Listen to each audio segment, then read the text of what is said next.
प्यारे बच्चों, सुप्रभात। आज हम शुरू करेंगे अभिव्यक्ति और माध्यम का पाठ नंबर 1। किताब में ये पाठ नंबर 3 है, लेकिन +2 के सिलेबस में ये पहला पाठ है जो आएगा अभिव्यक्ति माध्यम का।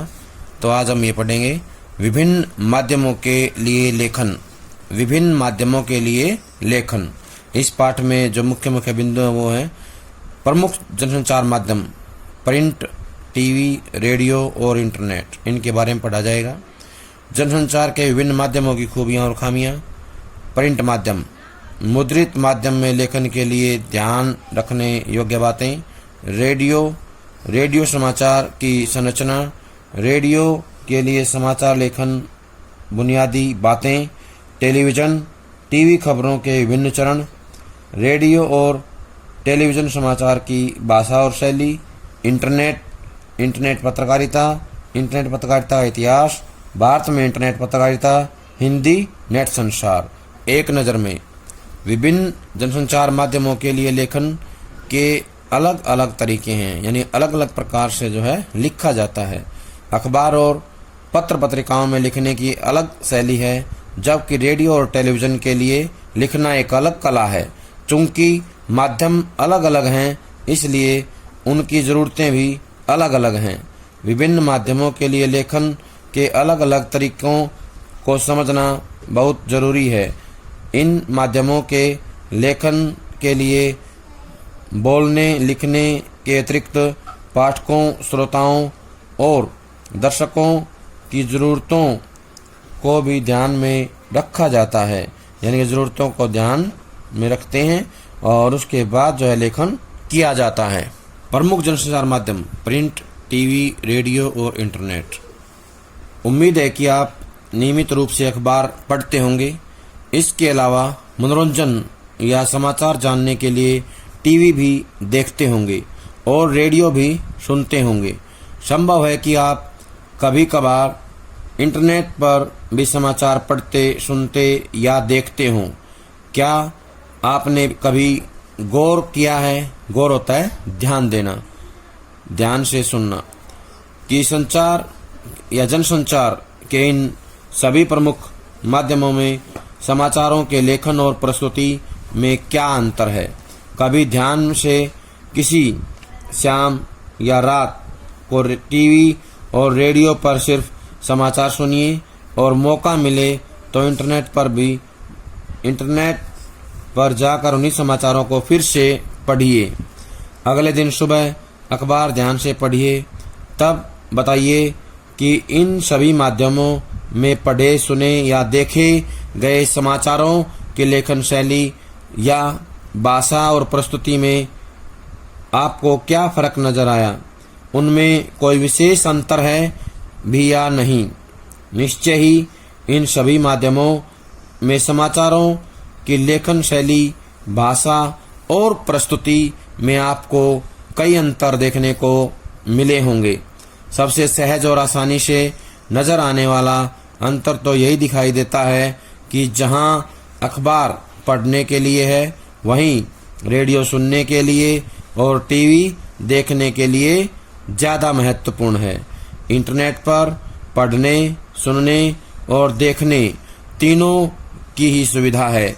जाहिर है कि अखबार छपे हुए शब्दों का माध्यम है, जबकि रेडियो बोले हुए शब्दों का। जनसंचार के विभिन्न माध्यमों के बीच फर्क को समझने के लिए सभी माध्यमों के लेखन की बारीकियों को समझना जरूरी है। लेकिन इन सभी माध्यमों या इन माध्यमों के बीच के फर्क को आप तभी समझ सकते हैं जब आप हर माध्यम की विशेषताओं, उसकी खूबियों और खामियों से परिचित हों।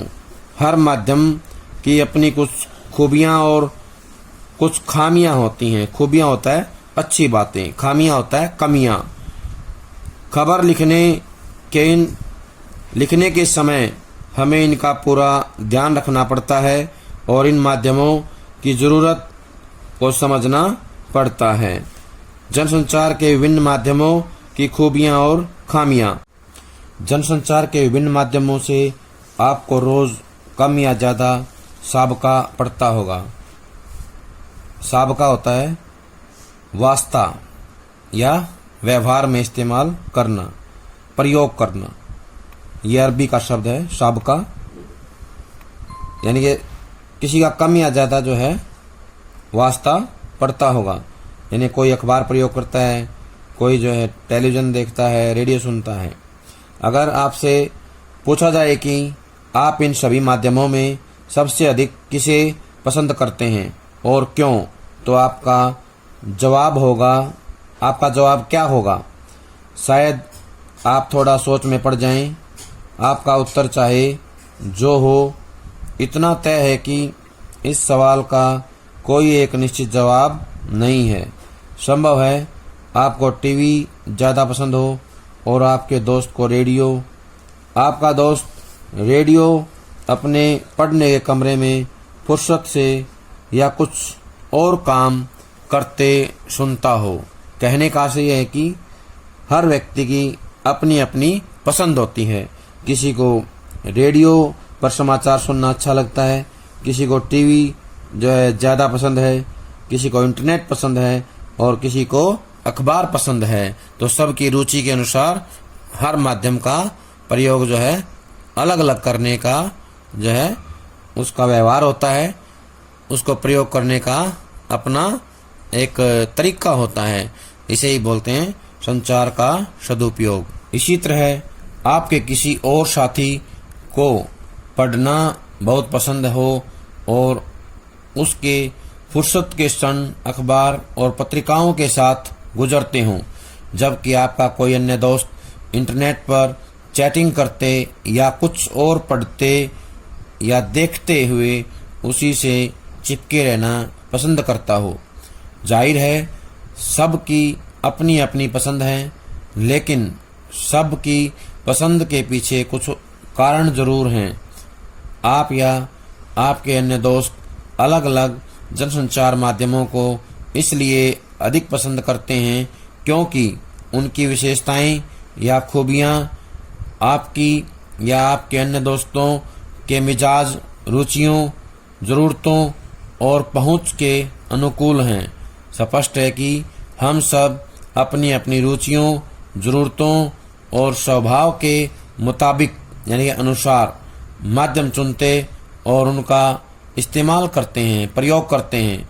इसका अर्थ यह भी है कि हर माध्यम की अपनी कुछ विशेषताएं और खूबियां हैं। खूबियां होता है अच्छी बातें, तो कुछ खामियां भी हैं, जिसके कारण कोई माध्यम विशेष किसी को अधिक पसंद आता है तो किसी को कम। लेकिन इसका यह अर्थ कतई नहीं है, यानी बिल्कुल भी नहीं है कि जनसंचार का कोई एक माध्यम सबसे अच्छा या बेहतर है या कोई एक दूसरे से कमतर है। कमतर माने कम। सबकी अपनी कुछ खूबियां और खामियां हैं। जैसे इंद्रधनुष की छटा अलग अलग रंगों के एक साथ आने से बनती है, वैसे ही जनसंचार के विभिन्न माध्यमों की असली शक्ति उनके परस्पर पूरक होने में है।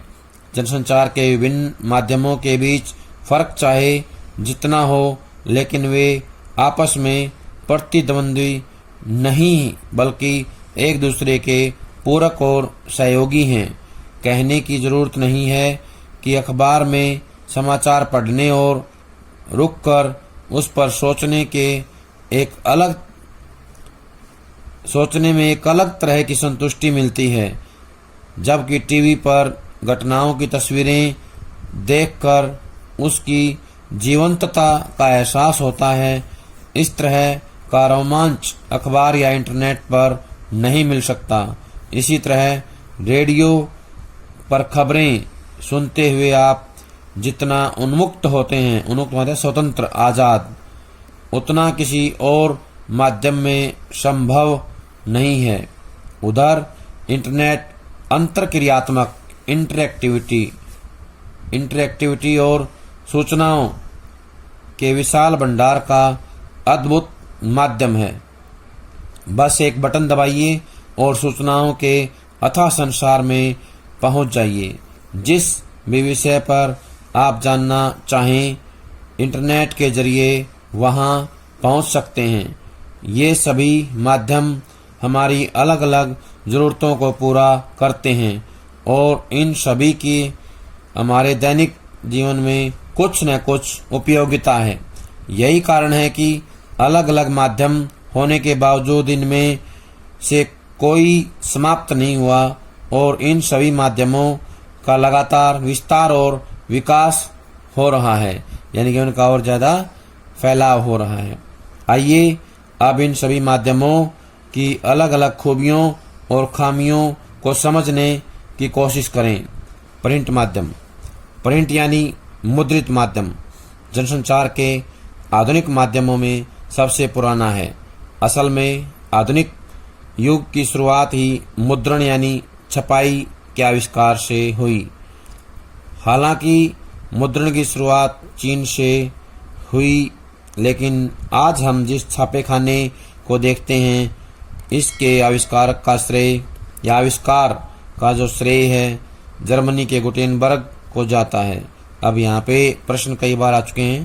पहला तो यही आता है कि मुद्रण का संबंध किससे है या मुद्रण की शुरुआत कहाँ से हुई? चीन से। कहाँ से हुई? इसका जो पुराना इतिहास है चीन से जुड़ा हुआ है। चीन से मुद्रण का आविष्कार हुआ था। और प्रश्न ये भी आ सकता है प्रिंट माध्यम का क्या मतलब होता है? मुद्रित माध्यम। क्या होता है प्रिंट का मतलब? मुद्रित माध्यम, छपाई वाले माध्यम इनको कहा जाता है। अब आएगा जो आधुनिक छापाखाना है या आज जो छापाखाना देखते हैं उसका श्रेय किसको जाता है? गुटेनबर्ग को। किसको जाता है? गुटेनबर्ग को। ये कहाँ के थे? जर्मनी के। कहाँ के थे? जर्मनी के थे। छापाखाना यानी प्रेस के आविष्कार ने दुनिया की तस्वीर बदल दी।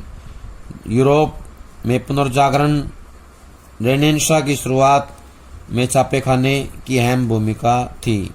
तो प्रश्न आएगा यूरोप में पुनर्जागरण रेनेसां की शुरुआत में किसकी महत्वपूर्ण भूमिका थी?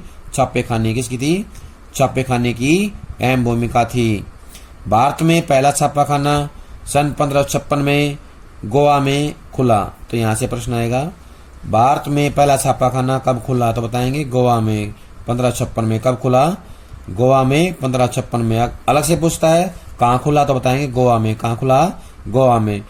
पूछा कब खुला? 1556 में। इसे मिशनरियों ने धर्म प्रचार की पुस्तकें छापने के लिए खोला। प्रश्न आएगा कि पहला छापाखाना या छापाखाना भारत में क्यों खोला गया? तो बताना है धर्म प्रचार के लिए। किसके लिए? धर्म प्रचार की पुस्तकें छापने के लिए। किसने खोला? मिशनरियों ने। किसने खोला? मिशनरियों ने।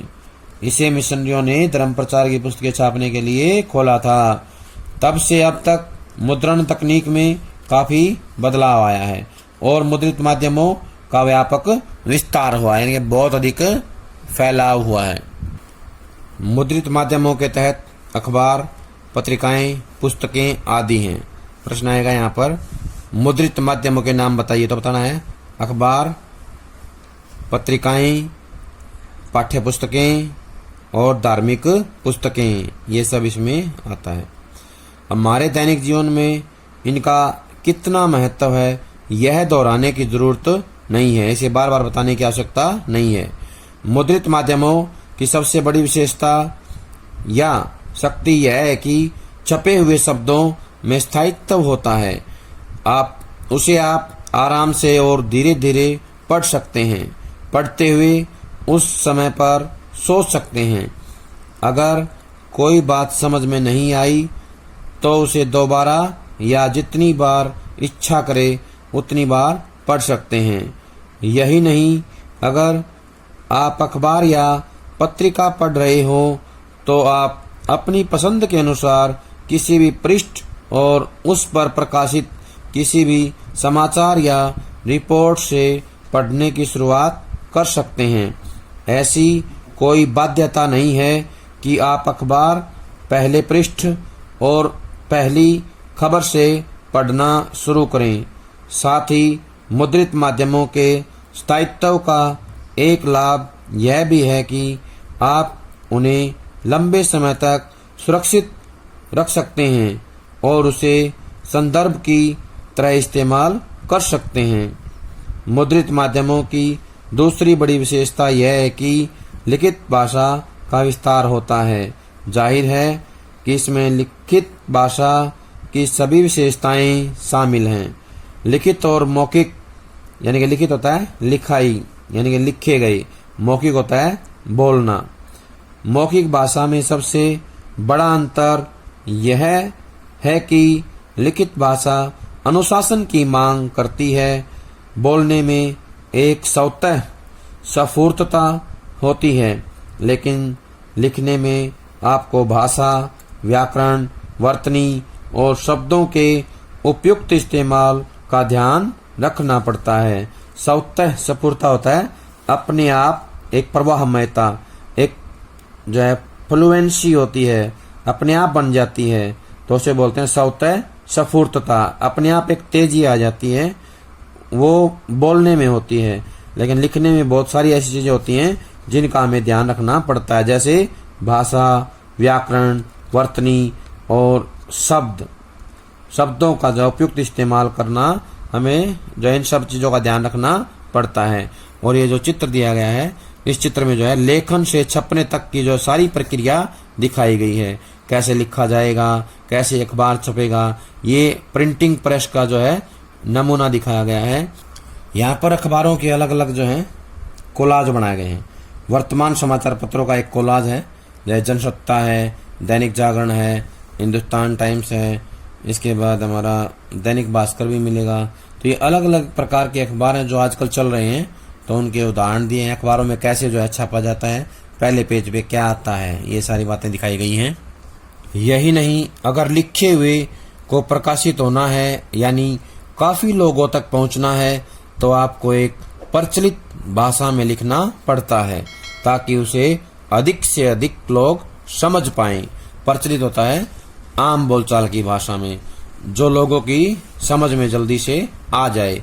जो भाषा भाषी क्षेत्र है, जिस भाषा को समझता है उसी भाषा में हमें लिखना पड़ता है।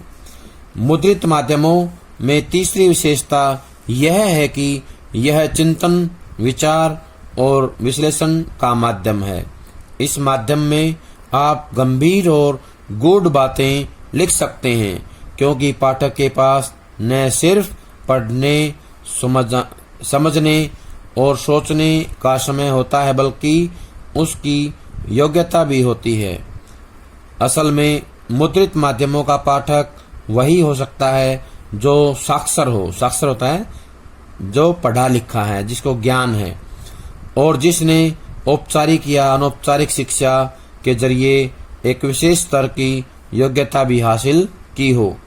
लेकिन मुद्रित माध्यमों की यही कमजोरी या सीमा भी है। अब हमने पढ़ा था क्या क्या मुख्य विशेषताएं हैं, ये अच्छी बातें हैं, ये विशेषताएं हैं। अब कमियां आएंगी, कौन कौन सी कमजोरी या सीमा भी है। निरक्षरों के लिए मुद्रित माध्यम किसी काम के नहीं है। साथ ही मुद्रित माध्यमों के लिए लेखन करने वालों को अपने पाठकों के भाषा ज्ञान के साथ साथ उनके शैक्षिक ज्ञान और योग्यता का विशेष ध्यान रखना पड़ता है। इसके अलावा उन्हें पाठकों की रुचियों और ज़रूरतों का भी पूरा ध्यान रखना पड़ता है। मुद्रित माध्यमों की एक और सीमा यह है कि वे रेडियो, टीवी या इंटरनेट की तरह तुरंत घटी घटनाओं को संचालित नहीं कर सकते। ये एक निश्चित अवधि पर प्रकाशित होते हैं, जैसे अखबार 24 घंटे में एक बार या साप्ताहिक पत्रिका सप्ताह में एक बार प्रकाशित होती है। अखबार या पत्रिका में समाचारों या रिपोर्ट को प्रकाशन के लिए स्वीकार करने की एक निश्चित समय सीमा होती है, जिसे डेडलाइन कहते हैं। ये प्रश्न भी आ सकता है, डेडलाइन किसे कहते हैं, तो बताना है। किसी भी अखबार या पत्रिका में समाचारों या रिपोर्ट को प्रकाशन के लिए स्वीकार करने की एक निश्चित समय सीमा होती है, उसे क्या कहते हैं, डेडलाइन कहते हैं। कुछ अपवादों को छोड़कर समय सीमा समाप्त होने के बाद कोई सामग्री प्रकाशन के लिए स्वीकार नहीं की जाती। इसलिए मुद्रित माध्यमों के लेखकों और पत्रकारों को प्रकाशन की समय सीमा का पूरा ध्यान रखना पड़ता है। इसी तरह मुद्रित माध्यमों में लेखक को जगह यानी कि स्पेस का भी पूरा ध्यान रखना पड़ता है या रखना चाहिए।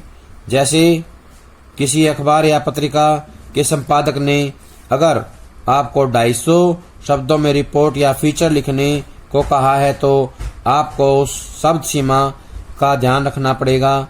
इसकी वजह यह है कि अखबार या पत्रिका में असीमित जगह नहीं होती, साथ ही उन्हें विभिन्न विषयों और मुद्दों पर सामग्री प्रकाशित करनी होती है। महत्व और जगह की उपलब्धता के अनुसार वे निश्चित करते हैं कि किसे कितनी जगह मिलेगी। मुद्रित माध्यम के लेखक या पत्रकार को इस बात का भी ध्यान रखना पड़ता है कि छपने से पहले आलेख में मौजूद सभी गलतियों और अशुद्धियों को दूर कर दिया जाए, क्योंकि एक बार प्रकाशन के बाद वह गलती या अशुद्धि वहीं चिपक जाएगी। उसे सुधारने के लिए अखबार या पत्रिका के अगले अंक का इंतजार करना पड़ेगा।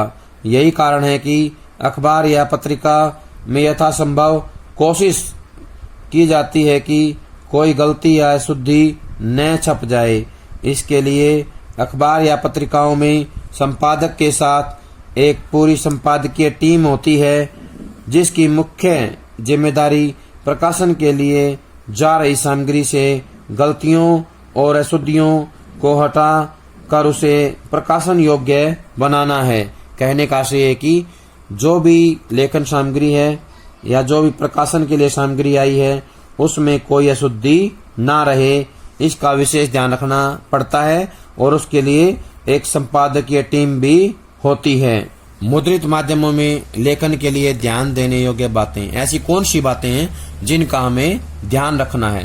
पहला है, लेखन में भाषा, व्याकरण, वर्तनी और शैली का ध्यान रखना जरूरी है। प्रचलित भाषा के प्रयोग पर जोर रहता है।